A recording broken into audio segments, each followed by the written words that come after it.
Huzurabad BRS MLA పాడి కౌశిక్ రెడ్డికి CID నోటీసులు ఇచ్చింది. వచ్చే నెల 4న సిఐడి ఆఫీస్ కి రావాలని నోటీసులు ఇచ్చారు అధికారులు.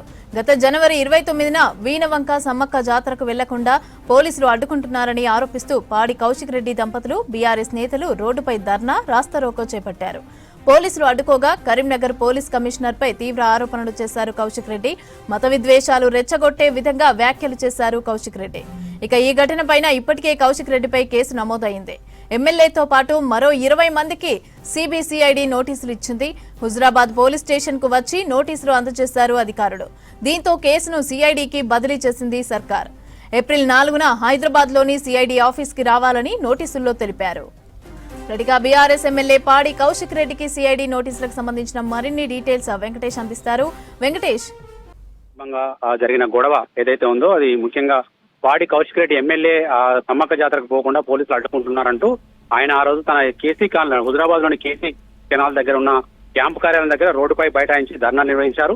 ఆ తర్వాత పోలీసులు అతన్ని మాత్రమే వెళ్లాలని సూచించడంతో తాను తన భార్యతో కలిసి వీణవంక జాతరకు అటెండ్ అయ్యారు. అక్కడ కూడా పెద్ద ఎత్తున గొడవ పెట్టుకునే ప్రయత్నం జరగడంతో అక్కడ ఉన్న ఏసీపీ మాధవ్ కావచ్చు, మిగతా పోలీసులు కావచ్చు అతన్ని బలవంతంగా అరెస్ట్ చేశారు. అయితే ఈ సందర్భంగా కౌశిక్ రెడ్డి కొన్ని నిబంధనలు ఉల్లంఘించారని చెప్పి అతని మీద హుజురాబాద్ పోలీస్ స్టేషన్ లో కేసు నమోదైంది. ఆ కేసు నేపథ్యంలోనే ఈ రోజు సిఐడి నోటీసు విడుదల చేసింది. బిఎన్ఎస్ఎస్ యాక్ట్ 2023 సెక్షన్ 35(3) కింద ఈ నోటీసులు జారీ చేశారు.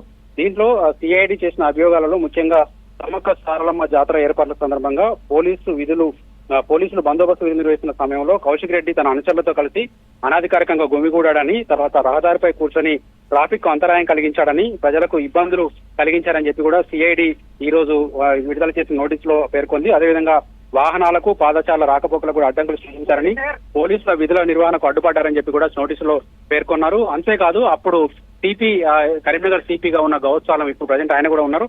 ఆయన మీద కూడా ఆయన కులం మతం పేరుతోటి మత విద్వేషాలు రెచ్చగొట్టిన విధంగా పోలీసులను అవమానించే విధంగా కూడా కౌశిక్ రెడ్డి వ్యాఖ్యానించారని చెప్పి నోటీసులో పేర్కొన్నారు. అదేవిధంగా పోలీసులను బెదిరింపులకు గురి చేశారనేది కూడా ఇంకొక అభియోగం ఉంది. అదేవిధంగా శాంతి భద్రతలకు భంగం కలిగించేలా కౌశిక్ రెడ్డి ప్రవేశించారనేది మరొక ఆరోపణ అతని మీద ఉంది. ఇవన్నీ కూడా ఆ రోజు జరిగిన గొడవ పెద్ద ఎత్తున వీడియోలు రావడం, తర్వాత సోషల్ మీడియాలో వైరల్ కావడం, ఇవన్నిటి నేపథ్యంలో అటు పోలీసు ప్రతిష్ట దిగజారిందంటే కూడా పోలీసులు ఫిర్యాదు చేయడం జరిగింది.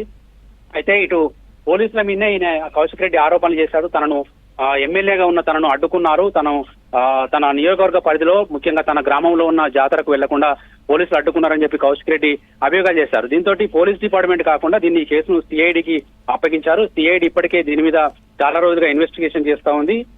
కౌశిక్ రెడ్డిని ఆ రోజు అరెస్ట్ చేసినప్పటికీ కూడా బెయిల్ మీద విడుదల చేశారు. ఎందుకంటే అప్పుడున్న ఉద్రిక్తత నేపథ్యంలో అతన్ని విడుదల చేశారు. తర్వాత ఈ కేసు మీద ఇప్పుడు ఈ రోజు తాజాగా ఇచ్చిన నోటీసుల నేపథ్యంలో ఈయనను 4వ తారీఖు ఏప్రిల్ 4న ఆయన హైదరాబాద్ లోని సిఐడి కార్యాలయానికి రావాలని చెప్పి కూడా నోటీసులో పేర్కొన్నారు. అంతేకాదు కౌశిక్ రెడ్డితో పాటు ఆ రోజు ధర్నాలో పాల్గొన్న మరొక 20 మంది కూడా ఈ రోజు హుజురాబాద్ పోలీస్ స్టేషన్ ద్వారా నోటీసులు సర్వ్ చేస్తా ఉన్నారు. అందులో వాళ్ళందరినీ మాత్రం 6వ తారీఖు రోజు అటెండ్ కావాలని చెప్పి ఆ నోటీసులో పేర్కొన్నారు. ఇటు కౌశిక్ రెడ్డికి కౌశిక్ రెడ్డి అనుచరులకు కూడా ఈ నోటీసులు జారీ కావడం మనం చెప్పుకోవచ్చు. అంతేకాదు ఇటీవల జరిగిన అసెంబ్లీలో జరిగిన గొడవ కావచ్చు, గతంలో కరీంనగర్ కలెక్టరేట్ లో జరిగిన సమావేశాల సందర్భంగా జగిత్యాల ఎమ్మెల్యే సంజయ్ కుమార్ పై వ్యవహరించిన తీరు కావచ్చు, ప్రతిసారి కూడా కౌశిక్ రెడ్డి తీరు వివాదాస్పదం అవుతుంది. ఈ నేపథ్యంలో ఈ రోజు ఇచ్చిన నోటీసులకు ఆయన హాజరై ఏం చెప్తారనేది ఆసక్తికరంగా మారింది. Right, thank you Venkatesh.